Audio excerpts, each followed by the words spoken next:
There is a reality that most people who try to produce their own food at home never realize until the moment it's already too late. You plant, you tend, you water, you wait weeks or months for a harvest that is supposed to bring real nourishment to your table. And then one night they arrive, silent and invisible. At daybreak, what you discover is a total disaster. Gnawed roots, bitten fruits, missing seeds. You're left with that bitter feeling of having lost everything you grew with so much effort. I too have lived through that moment, and maybe you have too.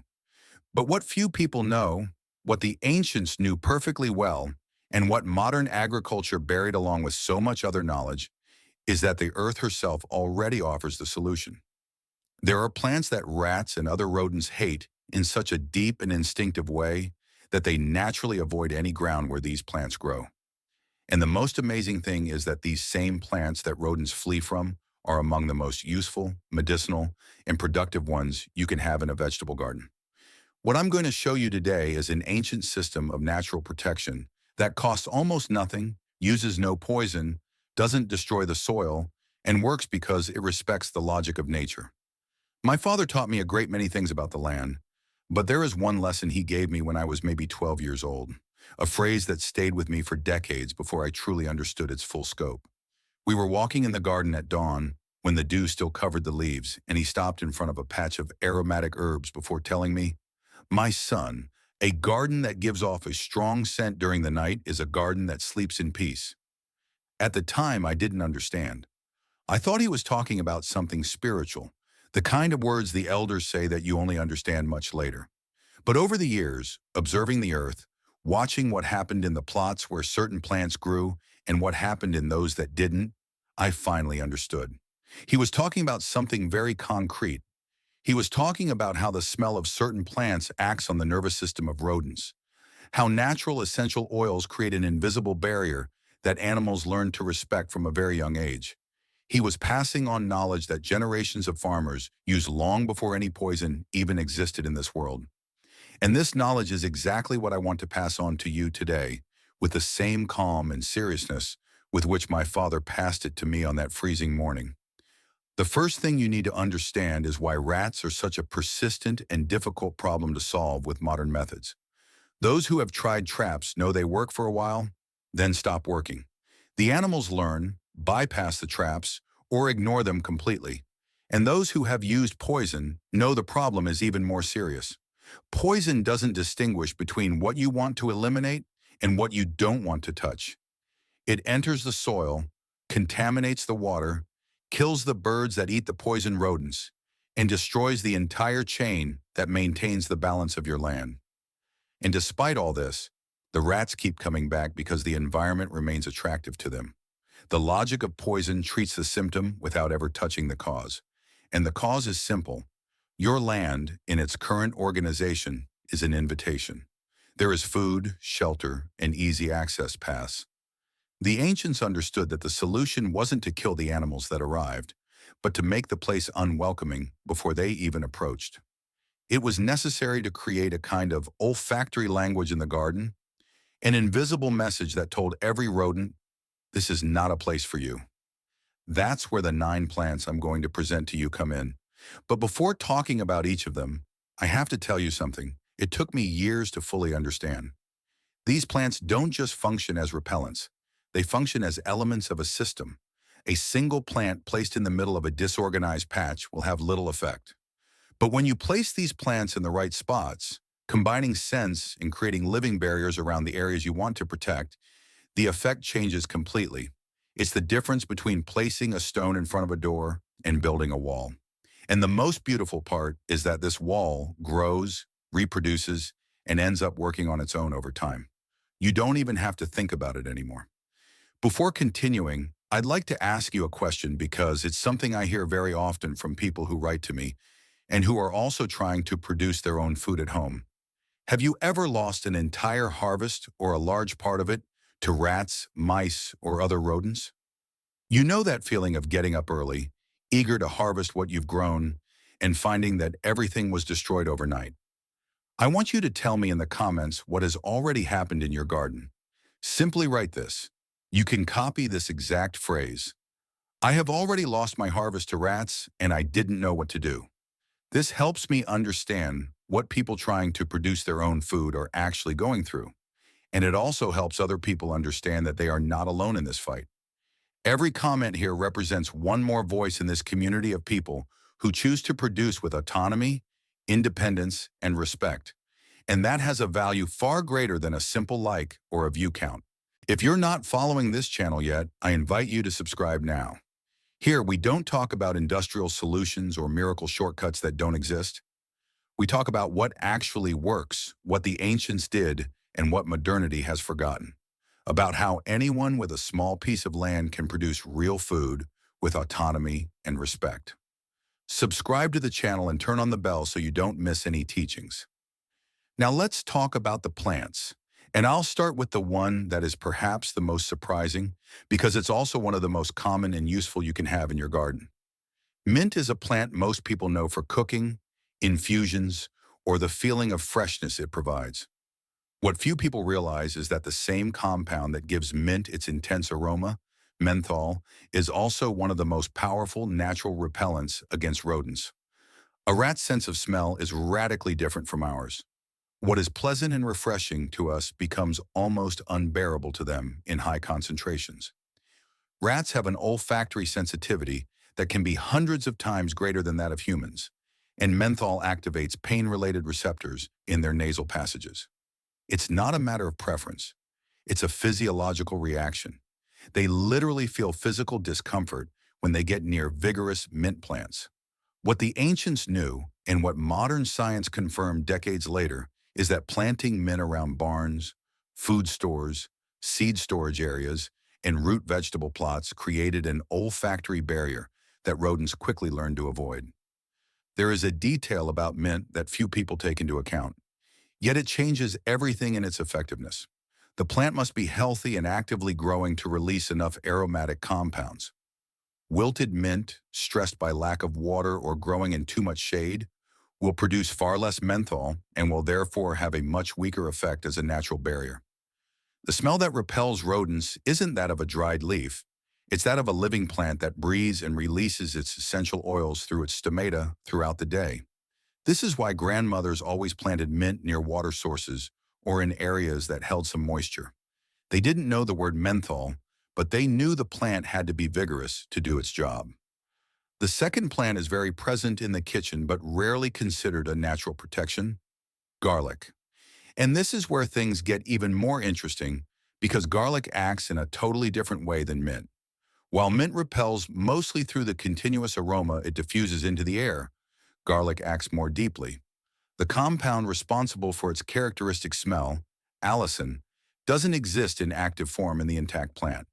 It is only produced when the plant is attacked, when a leaf is broken, or when a root is disturbed. It's as if garlic possesses a chemical alarm system. When something tries to bite or dig near it, the plant reacts immediately by releasing allicin at concentrations that rodents interpret as a danger signal. Think about what that means for an animal that survives by constantly detecting risks. Ground that smells of freshly disturbed garlic is ground that constantly signals that something abnormal has happened, that there has been a disturbance, that there is potential danger, and their instinct tells them to stay away. My grandfather always planted garlic around the corn stores we used to have. It wasn't complicated or spectacular, just a row of garlic all around the perimeter, renewed every season. And we rarely had rat problems in the barn, while neighbors who didn't do this lost part of their supply almost every year. I grew up seeing this method work without understanding the mechanism behind it. And when I finally understood it, I was already an adult and had experienced for myself what happens when you neglect this protection. The third plant will probably surprise you because it doesn't have a particularly aggressive smell to us, but for rodents, it's almost unbearable. I'm talking about lemongrass. Lemongrass contains citronellol and limonene in very high concentrations, especially in the roots and at the base of the stems. These compounds are extremely aggressive to the olfactory systems of rats, which have evolved over millions of years to recognize certain aromas as signs of hostile environments. And what makes lemongrass particularly impressive as a natural barrier is also its growth density. A well-developed clump of lemongrass creates not only a chemical barrier, but also a physical barrier that rodents hesitate to cross. To get through, they have to come into direct contact with the leaves and roots, and it is precisely this contact that concentrates the exposure to the repellent compounds. It's a system that combines physical and chemical barriers in a way that the ancients had already discovered empirically long before modern laboratories confirmed it. And here is something it took me years to understand about the interaction between these plants when they grow together. When you combine mint, garlic, and lemongrass around an area you want to protect, the effect doesn't just add up, it multiplies. Each plant releases compounds that act on different olfactory receptors in rodents.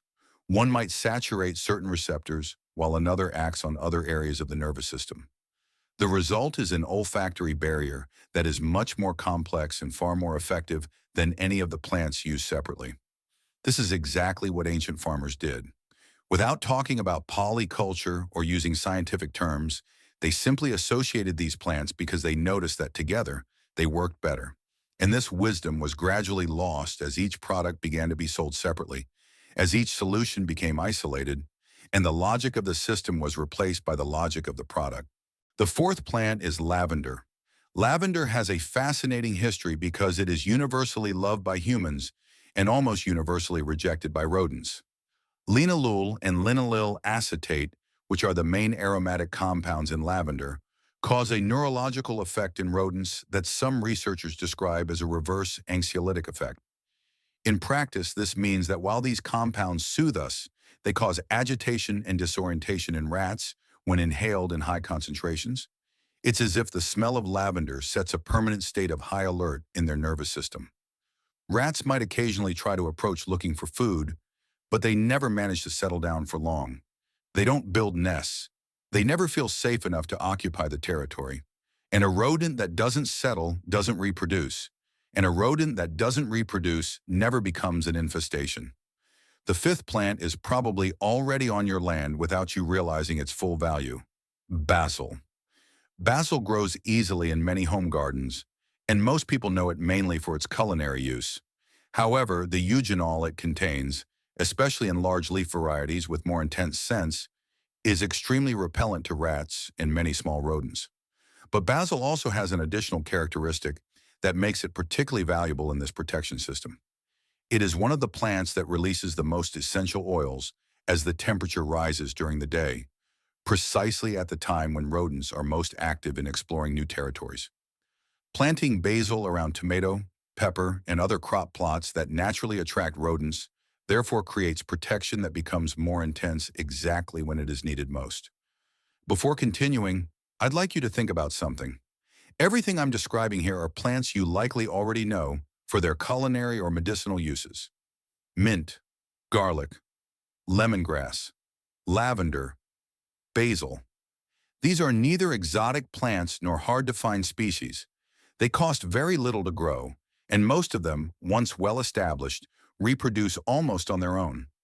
What has been forgotten isn't the existence of these plants. It's the logic that allows them to be used together, strategically placed as an integrated protection system. And it's precisely this logic that I'm trying to rebuild with you here. The sixth plant is one that many people pull up thinking it's a weed. Tansy. Tansy has a bitter and powerful smell that rodents immediately recognize as a toxicity signal. In the wild world, very bitter and strongly aromatic compounds almost always indicate a dangerous or toxic plant. This isn't just learned, it's an instinct built over thousands of years of evolution. Rats that learned to avoid certain bitter plants survived. Those who ignored these signals didn't pass on their genes. The result is that modern rodents still carry an instinctive fear of compounds that resemble the smell of tansy, even if they've never had a direct bad experience with the plant. Planting tansy around compost, vegetable gardens, and storage spaces taps into this deep instinct in a completely natural way, without risk to the soil or other animals. And there's something even more fascinating about tansy, something I learned from an old neighbor, Marcelin Dubois, a man who was over 80 and understood the land better than any book I've ever read. Marcelin told me that the old folks didn't just use tansy planted in the ground. They also cut it and hung it dried at the entrance to barns and food stores. He said that even when dry, the plant continued to diffuse its aromatic compounds for months, creating an olfactory barrier in places where it was impossible to plant anything. I tried this method at a time when I had a rat problem in a small storehouse separate from the house. In less than 2 weeks, the problem had already significantly decreased. It didn't disappear overnight, but the frequency of visits had clearly dropped. And that was without poison, without traps, without buying a single product. The seventh plant is rosemary. Rosemary is probably one of the most robust and independent plants you can have on a piece of land. Once established, it requires very little maintenance, grows even in poor soils, resists drought, and propagates easily from cuttings. Most importantly, it releases terpenic compounds, including borneol and camphor, which have a powerful effect on the nervous systems of rodents.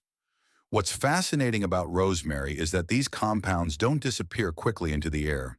They persist even during wet periods, accumulate in the soil around the plant, and create a real zone of influence that goes far beyond the visible size of the bush. A well-developed rosemary plant can create an olfactory barrier several meters around it. Planting rosemary at strategic spots around the garden, especially near paths used by rodents like openings in fences or borders near tall grass, creates a protection network that animals quickly learn to recognize and avoid. The eighth plant is a flower many people already grow in the garden for other reasons, without ever associating it with rodent control: the marigold. Marigolds are well known for their repellent properties against certain insects and soil parasites, notably nematodes. But their compounds, particularly the triterpenes present throughout the plant, are also effective against rodents trying to dig nearby. Rats digging tunnels or building underground nests come into direct contact with the marigold roots, receiving a strong exposure to the repellent compounds, precisely at the level of the olfactory passages close to the ground. It is protection that acts exactly at the moment and place where the threat is most direct. And the marigold has another huge advantage. It is one of the easiest plants to grow, the most resistant, and the most beautiful you can have in a vegetable garden. Not to mention it's also edible and long recognized for its medicinal properties. And finally, the ninth plant. This is probably the one that impressed me most when I understood how it works because it acts in a totally different way from the other eight. I'm talking about spurge euphorbia. Spurge produces a white latex that is extremely irritating to the skin and mucous membranes. Rodents, whose sense of smell is extraordinarily developed, detect this latex from a distance and identify it immediately as a danger signal. It's not a subtle repellent like the menthol and mint. It's a real, aggressive chemical alarm that triggers an immediate flight response. For this reason, spurge is best suited for the outer edges of the property as a first line of defense, where the goal is to prevent rodents from entering the property in the first place.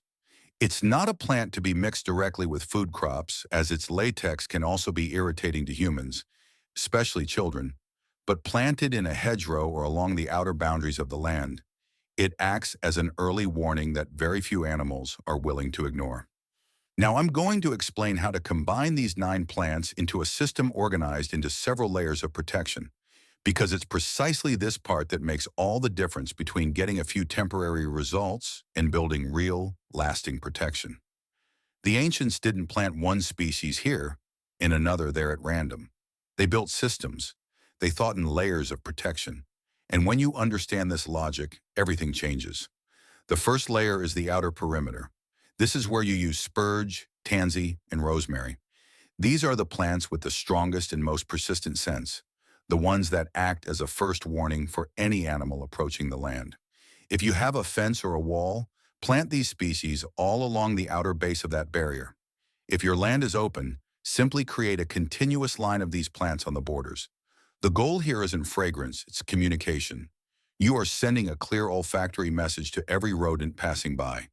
This territory contains something not meant for you. The second layer corresponds to the edges of the garden plots.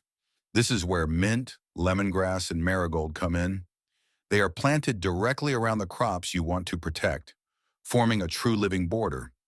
Mint, in particular, can be grown in pots placed along the borders to prevent it from spreading too much, as it tends to quickly invade the plots.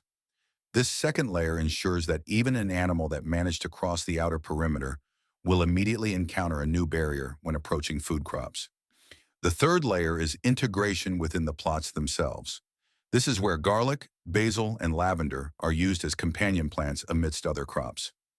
Garlic can be planted at regular intervals between root vegetables like carrots and beets, which are particularly vulnerable to burrowers. Basil thrives perfectly next to tomatoes and peppers. Lavender can be placed at strategic points in the garden, especially in corners, where it creates a kind of olfactory mist that diffuses throughout the area. And there is a fourth element that Marcelin Dubois always included in his system, and it took me a long time to take it seriously because it seems so simple: the rotation of repellent plants. He said that when you always plant the same species in the same spots, animals eventually map out the barriers and discover alternative routes. But when you change the location of the repellent plants every 2 or 3 cycles, they never manage to establish a safe path. It sounds simple, and it is, but in the long run, it changes a lot. This system represents much more than a simple way to control rodents.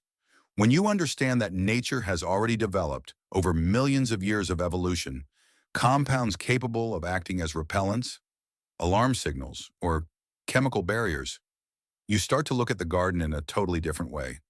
You stop thinking about protecting your crops with products from the outside. You start thinking in terms of a living environment capable of defending itself because it was built in respect of natural logic. This is exactly what the ancients did. They had access to no industrial products. They had no pesticides, no sophisticated traps, no complex chemical substances. They had observation, they had time, they had the patience to watch what actually worked and replicate it. Most importantly, they had the wisdom to understand that every problem nature presents already comes with a solution, often located just a few meters from where the problem appears. And this wisdom was lost not because it had stopped working. It was lost because it was profitable for no one. You can't patent mint or collect royalties on rosemary. You can't make someone dependent on lemongrass. So gradually, the knowledge of using these plants was set aside, not because of a deliberate conspiracy, but simply because what doesn't generate profit receives no investment, no transmission, and no place in collective memory. And those who pay the price are the small producers, families with a garden, people trying to regain a minimum of food autonomy without knowing where to start. This is precisely why this channel exists: to recover these fragments of knowledge that were left behind, to show you that there is a path between the total abandonment of food production and complete dependence on industrial systems that you don't control. This path is made of plants, observation, patience, and a deep understanding of natural mechanisms. Think about what it means to own a garden capable of protecting itself, not just against pests, but also against rodents capable of destroying weeks of work in a single night. Imagine what it represents to know that you can plant, tend your crops, and at the same time have confidence that the plants placed around them are already participating in the work of protection. It's not magic, it's biology, it's chemistry. It's a logic that nature has been developing for much longer than humanity has existed, and it remains accessible to anyone with a piece of land, even a tiny one. My father was right that morning. When the dew still covered the leaves, the garden that gives off a strong scent during the night is a garden that sleeps in peace. Because animals capable of causing damage recognize in that scent something their instinct commands them to avoid. And you didn't have to do anything else but plant the right plants in the right places. Before finishing, I'd like to leave you with a reflection that has guided my work with the earth for many years. When you learn this type of knowledge and apply it at home, you aren't just protecting your garden. You are performing an act of memory. You are keeping alive a knowledge that could completely disappear in 1 or 2 generations. Every person who acts this way preserves a part of a collective wisdom that belongs to everyone, born of entire generations of observation and experience, and that deserves to continue existing. And there is something else. When you see for yourself that these methods work, when you see with your own eyes that the natural system you've created protects your garden while the neighbor's continues to be attacked, you gain something that no purchased product can ever offer you: confidence. Confidence in the fact that you truly understand the logic of what you're doing. Confidence in the fact that you don't need to depend on external solutions for every problem that arises. Confidence in your ability to produce food with autonomy, dignity, and respect for the earth that feeds you. And this confidence eventually spreads. It starts in the garden, and then reaches other aspects of food production. You begin to question other dependencies, to seek other ancient knowledge, to see solutions where before you thought you absolutely had to buy something. And it's exactly this evolution that this channel supports. One piece of knowledge at a time, one step at a time, without rushing and without shortcuts. If you've made it this far, then you've already taken an important step. You've chosen to dedicate your time to learning something that will have a real impact on your land, your production, and your autonomy. And that's no small thing. Most people will never take the time to learn this. They will continue to buy chemicals, lose harvests, and feel like they have no control over their own land. You have chosen a different path. So I ask you one thing: subscribe to the channel if you haven't yet. Turn on the bell to receive notifications of upcoming videos. Like this video because it helps other people who also need this knowledge discover this content, and share it with someone who has rodent problems in their garden or on their land. You will be passing on to that person knowledge capable of saving an entire harvest, and that has a value far beyond anything that could be measured in money. The earth is waiting for you. The plants already know what they need to do. You simply need to learn to listen to them, to place them with wisdom, to create the right environment so they can perform the work nature intended for them. And when you do that, when you walk in your garden on a morning when the dew still covers the leaves and you smell that powerful, living scent of the plants you chose to grow, then you will understand exactly what my father meant that morning. The garden that gives off a strong scent during the night is a garden that sleeps in peace. And the grower who understands this sleeps in peace too. If this dive into the secrets of the earth has changed your perspective on the balance of your garden, don't forget to subscribe and like this video. We are here to exhume the history and knowledge that modernity tried to erase. Cultivate your autonomy, sow the future. The next treasure of knowledge will be revealed soon.